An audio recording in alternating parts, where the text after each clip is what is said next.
ملک چھوڑنے کا مشورہ دینے والوں جان لو، میرا جینا اور مرنا پاکستان کے ساتھ ہے، اپنی سرزمین کو چھوڑ کر کہیں نہیں جاؤں گا، جیل میں پہلے سے زیادہ مضبوط ہو گیا ہوں، جیل میں صرف اپنے کارکنوں خصوصاً خواتین کی غیر قانونی قید تکلیف دیتی ہے، عدلیہ انصاف فراہم کرتے ہوئے کارکنوں کی پوری رہائی کا حکم دے، عمران خان کے آفیشیل اکاؤنٹ سے پیغام۔ السلام علیکم، میرا نام مظفر شاہ ہے اور آپ دیکھ رہے ہیں ایم پی نیوز۔ ناظرین کرام، چیئرمین پی ٹی آئی اور سابق وزیر اعظم عمران خان نے پاکستانی عوام کے نام پیغام اپنے خاندان کے ذریعے ٹویٹر اکاؤنٹ پر شیئر کیا۔ عمران خان کے آفیشیل ٹویٹر اکاؤنٹ پر جاری پیغام میں کہا گیا کہ جب میں اٹک جیل میں غیر قانونی طور پر قید تھا تو شروع کے دن بہت مشکل تھے، کیونکہ مجھے بستر فراہم نہیں کیا گیا تھا اور مجھے فرش پر سونا پڑا تھا، کیڑے مکوڑے اور مچھر بھی تھے، لیکن وقت گزرنے کے ساتھ ساتھ میں نے خود کو جیل کے حالات کے ساتھ اچھی طرح ایڈجسٹ کر لیا۔ ٹویٹ میں مزید کہا گیا کہ 5 اگست کو گرفتار کیے گئے عمران خان اور آج کے عمران خان میں بہت فرق ہے۔ آج کا عمران خان ذہنی اور روحانی طور پر پہلے سے کئی زیادہ مضبوط ہے۔ جیل میں رہنے کے دوران مجھے دوسری کتابوں کے ساتھ قرآن پاک کا گہرائی سے مطالعہ اور تحقیق کرنے کا موقع ملا ہے، جس سے میرا ایمان مضبوط ہوا ہے۔ مجھے اپنی سیاسی زندگی کے آخری چند سالوں کا خود بھی جائزہ لینے کا موقع ملا۔ عمران خان نے مزید کہا کہ چاہے وہ مجھے کیسے بھی قید میں رکھے، مجھ پر جو مرضی شرائط عائد کریں، میں حقیقی آزادی، قانون کی حکمرانی، پاکستان کی آئین کے بالادستی کی جدوجہد اور آزاد اور منصفانہ انتخابات کے مطالبے سے 1 انچ بھی پیچھے نہیں ہٹوں گا۔ چیئرمین پی ٹی آئی نے کہا کہ ملک چھوڑنے کا مشورہ دینے والوں جان لو،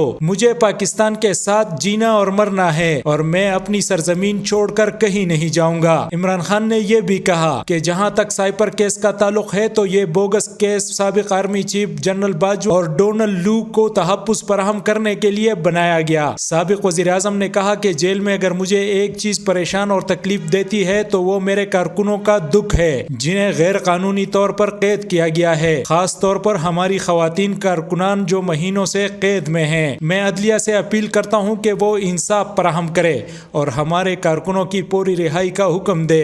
عمران خان نے کہا کہ آخر پر کہوں گا کہ ہمت نہ ہارے، آزمائش کا یہ وقت ختم ہو جائے گا، کیونکہ اللہ کہتا ہے کہ ہر مشکل کے ساتھ آسانی ہے۔ عمران خان نے کہا کہ میں پیشنگوئی کر رہا ہوں کہ جس دن بھی الیکشن ہوں گے پاکستان کے عوام بڑی تعداد میں پاکستان تحریک انصاف کو ووٹ دینے نکلیں گے اور ان تمام جماعتوں کو مل کر شکست دیں گے۔ بہت شکریہ۔ مزید خبروں اور اپڈیٹس کے لیے سبسکرائب کریں ایم پی نیوز۔